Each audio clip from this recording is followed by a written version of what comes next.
¿Cómo imaginar un nuevo mapa del mundo? Terranautas, la última exposición del Laboral Centro de Arte, nos da algunos apuntes sobre cómo dibujarlo.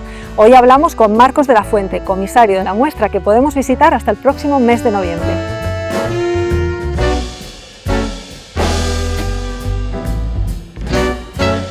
Terranautas, notas para un nuevo mapa del mundo. El título es sugerente, más en los tiempos que corren. Cuéntanos la historia, la inspiración literaria que hay detrás.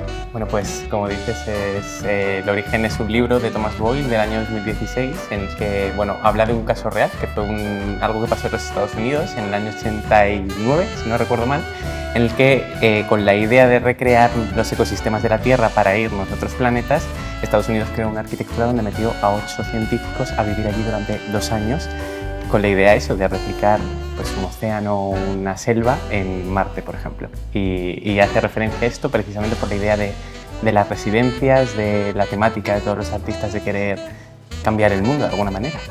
Porque la muestra recoge los trabajos de 6 artistas que participaron en las residencias artísticas el año pasado aquí en el Laboral Centro de Arte. Cuéntanos, cada uno tiene su mirada, cada uno tiene su técnica, ¿qué es lo que los une? ¿Cuál es ese denominador común?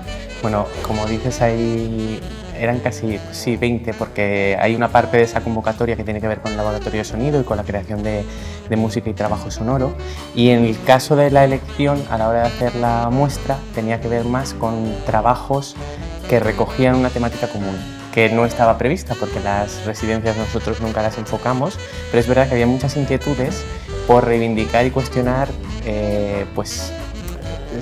ideas que tenemos ya muy asumidas como sociedad y que quizás hay que plantearse desde un punto de vista alternativo. Luego esto se juntó con el hecho de que muchos de estos trabajos habían finalizado y habían dado como resultado obras expositivas, entonces elegimos estas piezas. Y si te pido que de cada uno de ellos, bien como artista o bien esta obra en concreto, me lo definas así con titular pequeñito de cada uno de los 6. Pues mira, si vamos con el orden que os vais a encontrar en la sala, el primero es Olmo Cuña, que Olmo habla de las relaciones coloniales y poscoloniales, en este caso entre México y España, a través de una cabeza olmeca, que fue un regalo de México a España y que está en una rotonda en Vallecas, en Madrid.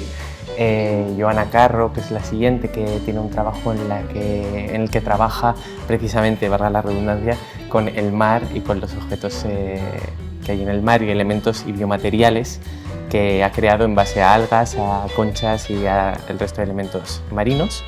Luego tenemos muy vinculada con ese concepto de naturaleza a Lucía Batalla, que investiga sobre el movimiento de las plantas y la percepción que tiene el ser humano con las plantas y cómo nos relacionamos con esa parte de los seres vivos a los que consideramos de alguna manera de segunda.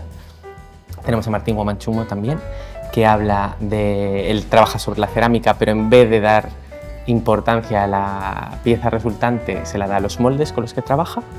Inés Benito, que pone en evidencia el problema de la vivienda en España y cómo los jóvenes nos vemos obligados a compartir piso durante mucho tiempo, y sobre esas pequeñas familias que se crean y momentos de intimidad en los pisos. Y luego Gonzalo Mon, que trabaja en base a un personaje maravilloso que es una travesti de los años 30 llamada La Asturiana, que sale en una revista de los años 30 y hace una especie de acercamiento a buscar este personaje, ¿no? Habla de lo ideológico, habla de la comunidad LGTB y de la relación en España con este colectivo.